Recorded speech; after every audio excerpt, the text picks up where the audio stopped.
Semangat pagi anak-anak. Bagaimana kabar kalian? Semoga kita semua dalam kondisi sehat ya. Sudah siap kan untuk belajar ekonomi hari ini? Kita mulai yuk. Kompetensi dasar yang akan kita pelajari di awal kelas 12 ini adalah mengenai akuntansi sebagai sistem informasi. Sekarang mari kita simak penjelasannya.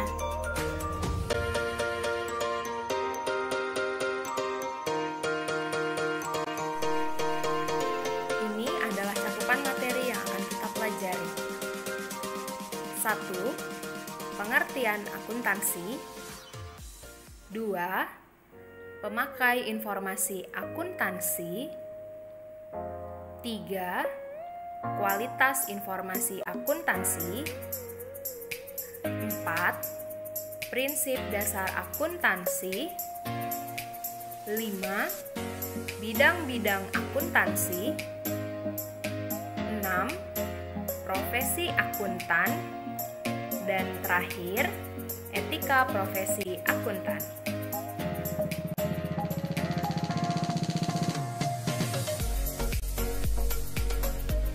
Pengertian akuntansi adalah proses pengidentifikasian, pencatatan, pengklasifikasian, peringkasan, dan pelaporan data keuangan suatu unit usaha yang berguna untuk penilaian dan pengambilan keputusan bagi pihak yang memerlukannya. Nantinya, laporan keuangan tersebut akan dianalisa.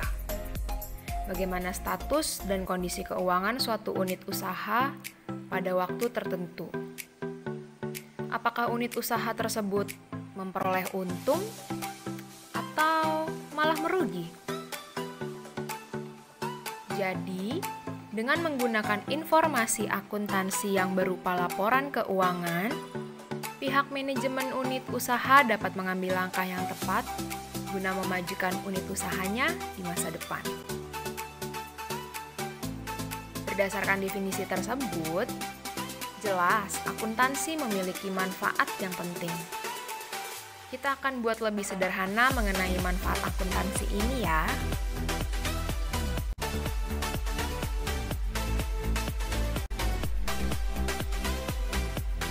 Manfaat akuntansi antara lain sebagai berikut. 1. Memberi informasi keuangan untuk pihak manajemen. Informasi keuangan yang sudah kita susun pasti akan sangat memudahkan kita kan? Bayangkan, kalau kalian punya banyak transaksi keuangan tapi tidak melakukan pencatatan. Bisa jadi kalian akan lupa kemana perginya uang-uang yang kalian miliki. Baru dapat dari orang tua, tahu-tahu udah habis aja. Sekarang, coba kalian bayangkan jika satu perusahaan dengan 2.500 karyawan tidak melakukan sistem akuntansi. Ada kemungkinan di akhir bulan, karyawan perusahaan tersebut tidak akan menerima gaji. Mengerikan sekali ya. Informasi keuangan ini penting sebagai dasar pengambil keputusan, sebagai pengendalian, koordinasi dengan berbagai pihak, dan perencanaan. Manfaat akuntansi yang kedua yaitu menjadi bahan evaluasi perusahaan. Berdasarkan laporan keuangan, dapat dievaluasi antara lain strategi pemasaran, strategi pengeluaran, dan strategi pemasukan. Manfaat yang ketiga, sebagai bukti keuangan yang dapat dipertanggungjawabkan. Terkadang, ada masanya di mana kita punya masalah sama orang lain gara-gara uang. Mungkin karena utang yang tidak kunjung dibayar, atau hal-hal lain.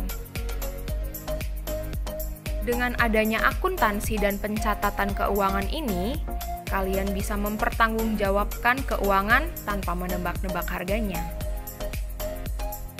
Dan manfaat yang terakhir, memberikan informasi atau laporan kepada pihak eksternal.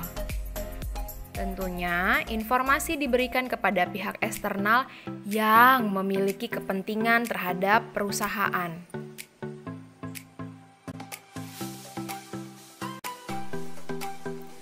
Jadi, siapa sajakah pengguna informasi akuntansi? Ada yang tahu?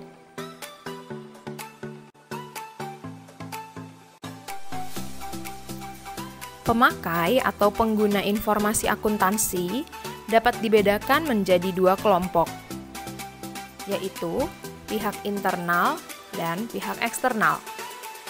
Apa sih yang dimaksud pihak internal? Pihak internal adalah pihak yang berhubungan langsung dengan operasi perusahaan, atau biasa kita kenal sebagai manajemen atau pengelola perusahaan. Sedangkan pihak eksternal adalah pihak-pihak yang tidak terlibat secara langsung dengan kegiatan operasional perusahaan, tetapi berkepentingan terhadap hasil-hasil yang dicapai perusahaan. Pihak eksternal ini terdiri dari 5 pihak. Yang pertama, pemilik perusahaan atau investor.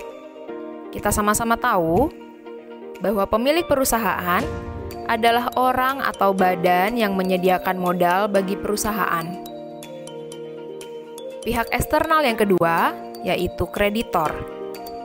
Kreditor adalah orang yang mempunyai tagihan pada perusahaan karena meminjamkan dana atau memasok barang dan jasa ke perusahaan. Pihak eksternal yang ketiga adalah pelanggan. Pelanggan adalah orang-orang atau badan usaha lain yang menjadi mitra perusahaan. Pihak eksternal yang keempat adalah pemerintah. Pemerintah di sini ialah instansi yang mengelola keuangan negara, harus mengawasi kinerja perusahaan, terutama yang berhubungan dengan pajak dan pemanfaatan tenaga kerja. Dan yang terakhir adalah masyarakat. Masyarakat merupakan orang atau keluarga yang berkepentingan dengan perusahaan seperti pelanggan, tenaga kerja, dan masyarakat yang berada di lingkungan sekitar perusahaan.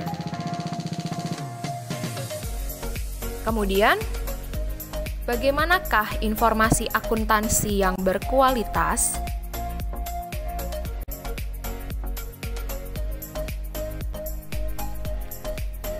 Kualitas informasi akuntansi.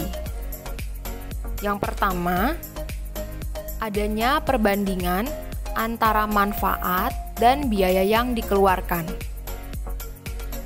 Kedua, dapat dipahami. 3, relevan. 4, dapat dipercaya. 5, memiliki nilai prediksi. 6, adanya umpan balik.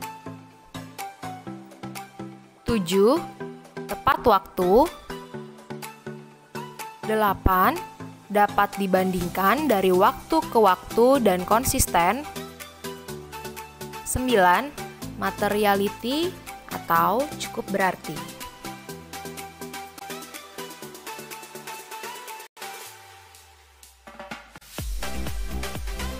Prinsip dasar akuntansi terdiri dari 10 prinsip, yaitu 1. Prinsip biaya historis. 2. Prinsip pengakuan pendapatan.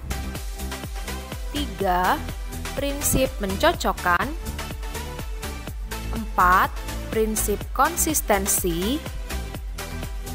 5. Prinsip pengungkapan penuh. 6. Prinsip entitas ekonomi. 7. Prinsip periode akuntansi. 8. prinsip satuan moneter. 9. Prinsip kesinambungan usaha. Dan 10. Prinsip materialitas.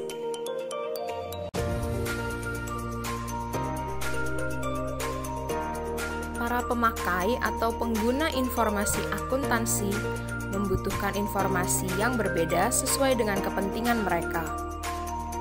Untuk melayani kebutuhan yang berbeda-beda itu, dibuatlah bidang-bidang khusus dalam akuntansi. Bidang-bidang akuntansi tersebut antara lain sebagai berikut. 1. Akuntansi keuangan. 2. Akuntansi pemeriksaan. 3. Akuntansi biaya. 4. Akuntansi manajemen. 5. Akuntansi anggaran. 6. Akuntansi perpajakan. 7. Sistem akuntansi. 8. Akuntansi pemerintahan. Dan 9. Akuntansi pendidikan. Salah satu manfaat dari belajar akuntansi yaitu tersedianya kesempatan berkarir yang luas. Karir atau profesi apa saja yang ditawarkan oleh akuntansi? Mari kita simak penjelasannya. 1. Akuntan internal, atau biasa juga kita kenal dengan sebutan akuntan manajemen atau akuntan perusahaan. Akuntan internal adalah akuntan yang bekerja dalam perusahaan dan bertanggung jawab atas berbagai fungsi akuntansi serta keuangan perusahaan. Akuntan internal biasanya bertindak sebagai pengontrol perusahaan, yaitu pengawas terhadap seluruh operasi perusahaan yang berhubungan dengan keluar masuknya uang. Mereka juga melakukan kegiatan seperti penyusunan laporan keuangan, perencanaan anggaran, mengurusi masalah pencatatan pajak perusahaan, dan auditing atau pemeriksaan secara internal. Profesi akuntan yang kedua adalah akuntan publik. Akuntan publik adalah akuntan independen atau bebas yang secara perorangan atau kelompok memberikan jasa dalam bidang akuntansi bagi perusahaan atau organisasi bisnis dan non-bisnis. Jasa akuntan publik yang utama adalah memeriksa laporan keuangan suatu organisasi apakah wajar atau layak. Selain itu, akuntan publik juga menawarkan jasa konsultasi dalam bidang perpajakan, penyusunan laporan keuangan secara independen, dan sebagainya. Dalam melakukan pemeriksaan, akuntan publik terikat oleh kode etik dan norma-norma pemeriksaan akuntansi. Akuntan publik adalah akuntan yang telah memperoleh izin atau adalah seorang yang harus lulus ujian profesi dan memiliki nomor register akuntan yang dikeluarkan oleh Kementerian Keuangan Republik Indonesia. Setelah itu, akuntan publik wajib menjadi anggota Institut Akuntan Publik Indonesia atau IAPI. Profesi akuntan yang ketiga adalah akuntan pemerintah. Akuntan pemerintah adalah akuntan yang bekerja pada lembaga-lembaga pemerintah yang tugas utamanya adalah merencanakan, mengendalikan, dan memeriksa penggunaan uang atau kekayaan negara. Lembaga pemerintah yang paling banyak menggunakan akuntan pemerintah adalah Badan Pemeriksa Keuangan dan Pembangunan atau BPKP, Badan Pengawas Keuangan atau BPK, Direktorat Akuntan Negara Departemen Keuangan, Perpajakan, dan di Komisi Pemberantasan Korupsi atau KPK. Kita lanjut. Profesi akuntan yang terakhir adalah akuntan pendidik. Akuntan pendidik adalah akuntan yang tugas utamanya mengembangkan dan mengajarkan akuntansi. Secara sederhana dapat diartikan sebagai seorang dosen atau guru yang mengajar mata pelajaran atau mata kuliah akuntansi.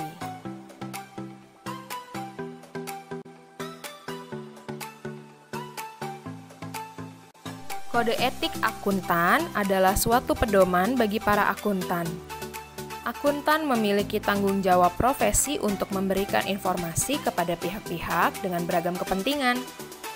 Jadi, setiap akuntan wajib memiliki kode etik ini loh. Sekarang kita simak sama-sama kode etik akuntan. Yang pertama, memiliki tanggung jawab profesi. 2. Mengutamakan kepentingan.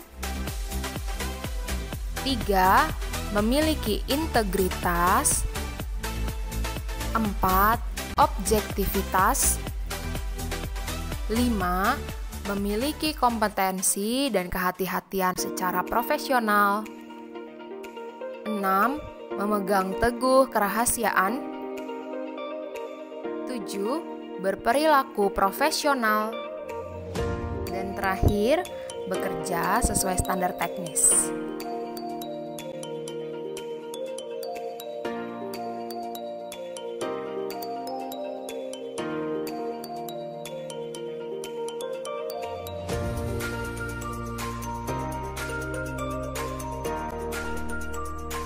Demikian penjelasan materi hari ini.